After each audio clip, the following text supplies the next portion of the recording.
Marcos es un evangelio para hombres, porque va a lo que es. Es el evangelio más corto, eh, es el evangelio que no se queda en tanto detalle. Es un evangelio, sí, por eso yo lo digo, es como un evangelio para hombres, porque va a lo que uno quiere escuchar. Los otros evangelistas dan un poquito más de vueltas, con sentido y con una teología interesantísima. Y Marcos es un evangelio muy importante para el cristianismo, porque fue el primer evangelio escrito. Entonces, sirve de base para que los otros evangelistas escriban sus evangelios. Es decir, los otros tres evangelistas, o de una manera especial, podemos decir incluso dos, Mateo y Lucas, tienen sobre su mesa de estudio el Evangelio de Marcos, y sobre ese Evangelio ellos hacen todo su escrito. Entonces, Marcos es un evangelio muy importante para el cristianismo, porque fue el primer evangelio escrito como tal. No es el primer escrito cristiano, no, pero sí es de los primeros escritos. Y como evangelio que reúne todo el querigma, es el primero. Entonces, por ende, ha sido muy importante para el cristianismo, aunque sea el más corto. Marcos tenía algo muy interesante y envidiable, porque Marcos fue discípulo de un discípulo muy querido por Jesús. Fue discípulo de San Pedro. Entonces eso ya da una credibilidad muy especial a su evangelio y de una manera grande en las primeras comunidades cristianas. Porque una cosa es que yo les venga a decir a ustedes, este es el evangelio de Jesús, Edward, pues que ni siquiera caminé con Jesús, histórico, ¿cierto? Pero otra cosa es que venga a decirlo Marcos, que vivió con Pedro, que Pedro fue su maestro y que sabemos nosotros quién fue Pedro para Jesús o quién es Pedro para Jesús, ¿cierto? Alguien que compartió con Jesús el día a día. Es interesante también saber que Jesús vivía en la casa de Pedro allá en Cafarnaún. Ahí vivía Jesús. Entonces Pedro tiene unos detalles muy lindos, muy cercanos con Jesús y que claramente Marcos no los trae porque han sido transmitidos de Pedro.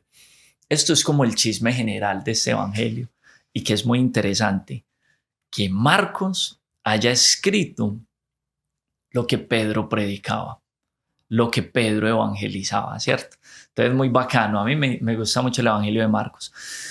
Por eso, a mí, cuando se habla del llamado que Jesús le hacía a los primeros discípulos, me quedo como con el de Marcos, por lo mismo. Porque de ese primer grupo de discípulos, los primeros llamados fueron Pedro y Andrés, ¿cierto? Y yo me imagino a Pedro contándole a su hijo espiritual Marcos cómo fue que Jesús lo llamó. Y Marcos ahí, ¿cierto? Entonces, el Evangelio de Marcos es interesante y es un llamado, porque cuando uno lo lee, ustedes leyendo el capítulo 1, se darán cuenta que todo lo previo a Jesús, a aparecer Jesús como tal ya en el Evangelio de Marcos, nos habla de San Juan Bautista, pero de una manera muy breve, muy breve.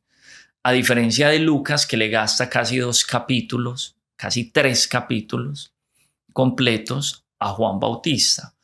Marcos lo resume todo en el primer capítulo y no es todo el primer capítulo para Juan, sino que ya pone la imagen de Jesús en su ministerio público.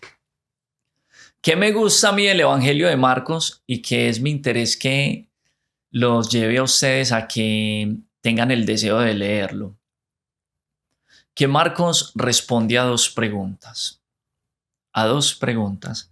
Así que si tú a lo mejor has tenido estas preguntas, es bueno que te leas este Evangelio. Y son dos. quién es Jesús y cómo ser su discípulo. El Evangelio de Marcos está escrito en torno a esas dos preguntas. ¿Quién es Jesús? ¿Y por qué quién es Jesús? Porque es un evangelio dirigido a una comunidad cristiana que vive en Roma. Pero esa comunidad no conoció a Jesús. Fue una comunidad que se formó después de la muerte y resurrección de Jesús. Y entonces ellos no tienen escritos acerca de Jesús, como lo tenemos nosotros en la Biblia.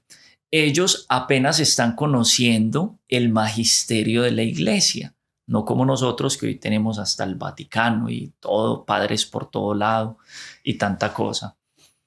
Entonces es una comunidad que lógicamente le atrae Jesús, pero no saben quién es. Y mucho menos cómo ser como él, es decir, cómo ser discípulos de Jesús. Marcos responde a esas dos preguntas. ¿Quién es Jesús y cómo es ser su discípulo? ¿Por qué puede concluir uno esto? Marcos tiene 16 capítulos y el centro, que sería el capítulo 8, el centro, lo álgido del Evangelio de Marcos, está en toda la mitad de su Evangelio, capítulo 8, que es donde Jesús le pregunta a sus discípulos, ¿quién dicen ustedes que soy yo? Cuando le lanza la pregunta, ¿quién dice la gente que soy yo? Ah, dicen esto y lo otro. Bueno, ¿y ustedes? ¿Quién dice quién soy yo? Entonces, a esa pregunta es que Marcos quiere responder en su escrito, ¿cierto? Y como lo hemos dicho anteriormente, tiene su propia identidad, tiene su propia teología y, ojo, su propia escuela. Viene de la escuela de Pedro. Viene de la escuela de Pedro. Por eso, Pedro le transmite a Marcos cómo fue que Jesús los llamó, y a través de esa manera en que Jesús los llama es que Marcos desarrolla todo su evangelio. ¿Y cómo los llamó? Esto es súper bacano, parce. Esto es súper bacano. Y con esto vamos a ir como cerrando para no alargarnos mucho. Pedro y Andrés estaban como usted y yo trabajando. Pero ¿qué hacían Pedro y Andrés? ¿Qué hacían? Eran pescadores, esa era su empresa. Tenían su barquito, pescaban, traían el pescado, lo vendían, ¿cierto? Y de eso vivían, eran pescadores. Y resulta que un día nos narra Marcos que Jesús se fue para la playa de Galilea. A Jesús le encanta el parche en la playa, se fue para la playa, ¿cierto? Y estando en la playa, los ve trabajando. Y Jesús los mira y les dice, vengan conmigo y os haré llegar a ser. Luego se incluye pescadores de hombres. Ese llamado es demasiado especial. La manera en que Marcos lo escribe, cómo lo pone, es demasiado especial. Porque el cristianismo inicia por un llamado. El cristianismo inicia por un llamado. El cristianismo no se inicia por un rito, por un llamado. Y claramente lo muestran los evangelios. Todos los que llamó Jesús iniciaron su vida en él y para él, por un llamado. Por un llamado. Y este llamado ya tiene la fórmula. ¿A qué es que nos llama? Miren que Marcos dice, vengan conmigo, ¿cierto? El Evangelio de Marcos dice esto, pero son palabras de Jesús. Vengan conmigo, es un llamado, vengan, y os haré llegar a ser. ¿Qué quiere decir eso? Que es que este caminar de la vida es un caminar de llegar a ser. Nosotros nos han vendido que esta vida es un caminar de tener tonterías. ¿No les parece mucha coincidencia que el hombre más rico del mundo hoy sea un hombre que simplemente distribuye cajitas con una sonrisa? ¿Pero qué tienen las cajitas? Cosas, tonterías. Yo miro todos los vecinos de por mi casa y siempre semanalmente veo una cajita de esas afuera. Y lo que está llegando ahí no son cosas para llegar a ser tonterías, cosas. Hemos creído que esta vida se juega en el tener. ¿Qué va? ¿Qué va? ¿Qué tuvo Jesús? No tenía dónde caerse muerto. Le tuvieron que regalar tumba. Le tuvieron que dar, ni tumba tenía. No tenían que caerse muerto. Esto no es de tener. Esto es, y lo narra Lucas en su evangelio, y son palabras de Jesucristo el Señor, que es la vida. Vengan conmigo, o sea, vamos a Él. Y es Él el que nos va a llevar a llegar a ser. Ahora, ¿hacer qué? Bueno, yo estoy seguro que la mayoría de los que están acá conectados no saben lo que quieren en la vida o creen saber lo que quieren en la vida o tienen el vacío de muchas realidades. Y entonces uno dice, bueno, ¿y qué hago? Lo está diciendo Marcos. Vengan conmigo, es decir, vengan a Jesús, vengan a la vida y soy yo el que los haré llegar a ser. ¿Hacer qué? Lo que Él ha soñado para nosotros. Lo que Él ha soñado para nosotros.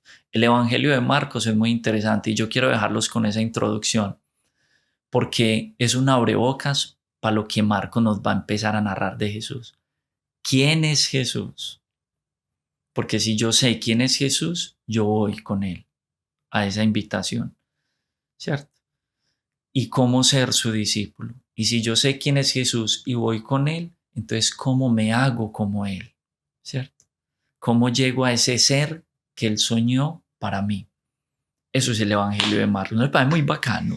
Increíble. Una nota, lo saca uno y dice, padre, yo cómo no me he leído eso. Y yo leyéndome aquí un poco de tonterías, ¿cierto? Que cómo ser feliz, que cómo bajar de peso, que cómo hacer más plata, que cómo tener más, un poco de tonterías que no nos van a dejar llegar a ser. Cuando usted sea, vea, le va a sobrar la plata, o si no hay plata, usted es lo que es y entonces eso ya no es relevante en su vida. Lo importante es llegar a ser. ¿Y cómo? Bueno, respuesta de Marcos, ¿cómo ser su discípulo? Léalo. Yo podría contar desde mi experiencia de vida cómo me ha servido Marcos, porque al final decirles yo a ustedes, lean la Biblia, lean Marcos, lean Lucas, lean este, lean el otro. Pero ¿cómo les puedo contar yo que eso les va a servir? Pues yo lo cuento desde mi vida, desde mi experiencia personal. Yo soy testimonio de que Jesús nos quiere llevar a llegar a ser. Yo soy testimonio de eso. ¿Por qué? Porque solo conociendo a Jesús, yo me di cuenta de que yo no soy un código de barras, de que yo no soy una botellita más que en una fábrica crearon y siga, ¿cierto? Y que algún día alguien va a beber y esto y lo otro, no. Yo no soy un código de barras. A través de acercarme a la palabra de Dios, y este texto ha iluminado mucho mi vida, yo me he dado cuenta que yo lo que tengo es una huella digital, no un código de barras. O sea, yo soy único para el que me creó, ¿cierto? Y que es Dios. Y entonces, en ese llegar a ser, ¿qué me ha mostrado Dios a mí? Uno, que Él me llamó. O sea, que igual lo que Él hizo con Pedro y Andrés, que los vio trabajando, que se les estaba yendo la vida cazando pescados, para luego venderlos, para luego ellos comprar comida o pagar la renta o cubrir necesidades y al otro día otra vez pescando para venderlo, para pagar bills, para el otro día otra vez pescando. La misma tontería. ¿Qué tiene que hacer Jesús? Intervenir. Oiga, tontos, vengan conmigo, dejen de perder el tiempo. No entienden la vida. Ojo, Pedro siguió siendo pescador y demás que muy buen pescador. Pero lo que hizo Jesús llamándolo fue, ¿usted cree que la vida es eso, hombre? ¿Vos crees que la vida se hizo para que todos los días madrugues, trabajes, gimnasio, se acabó? ¿Qué es eso? ¿Vos crees que eso es la vida? Harto me costó a mí estar clavado en ese palo para que usted viva así. Entonces a muchos se nos está yendo la vida en unas afectividades destructivas, afectivas que no me están aportando. Y ahí voy. Ay, es que él me pega, pero él me ama. Y cuando no me pega, seguro ya no me quiere. Entonces, se nos está yendo la vida en un trabajo. Qué pereza este trabajo. Y entonces ya estás buscando otro. Pero es que, ¿cómo a buscar otro? Me da pena buscar otro porque es que renunciaba al otro hace un mes y estoy en este y ya estoy buscando. Y entonces, ahí es donde Jesús nos llama. ¿Qué nos quiere mostrar Marcos con ese llamado de Jesús a Pedro y a Andrés en el lugar de trabajo, en su rutina? ¿Qué nos quiere mostrar? Nos quiere mostrar que a lo mejor lo que tú y yo estamos haciendo en este momento de la vida no es lo que el Señor nos ha llamado a hacer. No es lo que Dios nos ha llamado. Entonces, en mi vida, el Señor a mí me llamó en un momento en el que mi relación estaba siendo muy golpeada por mis actitudes, por mis comportamientos. En un momento de mi vida donde yo me sentaba a trabajar como un robot. Yo, qué pereza, 8 horas metido acá, clic, clic, clic, clic. Salía de allá como, ay, si hubiera recobrado la libertad el otro día, clic, clic, clic. Y yo me iba para un pasillito a almorzar solo, de ahí de la oficina, y ahí había una ventana grande. Y yo recuerdo que yo me paraba allá a ver esa ventana y empecé a ver un águila al frente de la ventana, hermosa. Y esa águila volaba. Yo la veía, yo tan libre y no trabaja. Prácticamente el águila se me paraba a mí enfrente y me hacía así. Y yo era como que miraba al cielo y yo, ya entendí. Eso es lo que vos querés para mí, que yo sea libre. Entonces, ¿qué tengo que hacer? ¿Y qué nos dice Jesús en Marcos? Venga conmigo. O sea, tenés que entrar en una relación conmigo. Tenemos que hablar. Pues ya me preguntaste a mí, ¿yo qué quiero para tu vida? Pues ya me preguntaste a mí si esa persona te conviene. Pues ya me preguntaste a mí cómo solucionar ese problema en tu matrimonio. O sea, vengan conmigo. Ese venir conmigo es, hábleme. Sácame tiempo, que es que yo tengo la respuesta. Y lo que he notado en este caminar, porque claramente el Señor nos llamó no solamente a mí, sino también a mi esposa, a mi familia, ha sido que en este caminar, que ha sido ya de varios años, el Señor nos está haciendo. Nos está haciendo. Es muy bacano eso, porque somos como un proyecto de Dios, como que no nos ha terminado, ¿cierto? Por ejemplo, vos con tu ministerio, con este ministerio, Airam, vos cada vez haces cosas nuevas, ¿cierto? Vos no lo ves terminado, cada vez llegan ideas nuevas. Lo mismo es en el Señor. Para nosotros, Él aún no nos ha terminado. Y entonces ese hacernos discípulos de Jesús, seguirlo, decirle sí a su propuesta, es dejarnos ir haciendo por Él a donde nos quiere llevar. Entonces yo veo hoy a mi esposa feliz, yo veo una familia hermosa, yo veo deseos de vida, yo tengo claridad que las cosas de este mundo no me traen, a mí no me quita el sueño la renta, a mí no me quita el sueño la economía, y no porque tenga plata, no tengo, pero tengo a Dios, tengo a Jesús, tengo ese camino que me está mostrando Dios en Jesús, donde no me puedo desesperar, donde van a llegar crisis, dificultades, pero sé que está Él. Para eso es la palabra de Dios. Para eso es que Marcos inicia su evangelio y le da más prioridad a eso de que nosotros debemos ir a Jesús y hacer camino con Él.